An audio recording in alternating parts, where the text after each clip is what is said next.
Earlier today, we gathered in the sanctuary for a memorial service for Blair Thorburn, a man redeemed by grace, sustained by faith, and who now lives perfected in Christ's presence.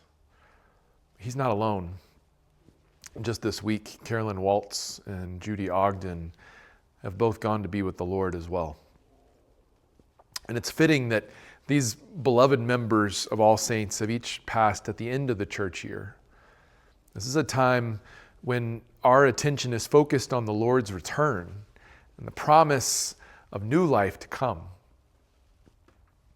In Psalm 98, we read this invitation that the Lord gives us to sing to Him, for He's done marvelous things.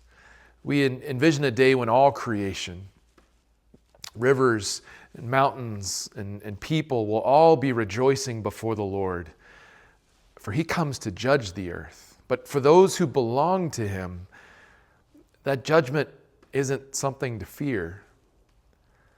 See, it's the moment when Jesus sets everything right and He restores His creation. Malachi speaks of that same day when the proud will fall, but also when the Son of Righteousness will rise with healing in its wings. See, that's the hope that Blair and Carolyn and Judy all lived in. The Lord who showered grace on them will also raise them up, whole and healed in the light of that new day. And Paul reminds the Thessalonians not to grow weary in doing good as they wait for Christ's return. See, we live in that same waiting, grieving at times, but not without hope. Because the one who died and rose again will bring life to all who trust in Him. And then in Luke 21, Jesus lifts our eyes beyond the decay and chaos of this world. And He reminds us that when tribulation comes, we can straighten up and raise our heads confidently because our redemption is drawing near. See, this is the posture of faith. Lifting up our heads, remaining anchored in a living hope that we can rejoice in.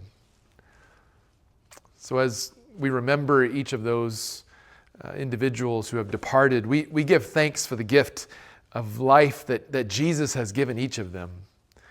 The Lord who came once in humility will come again in glory. And on that day, all who belong to Christ will rise to sing that joyful song of Psalm 98. In a world made new where righteousness and peace will never end.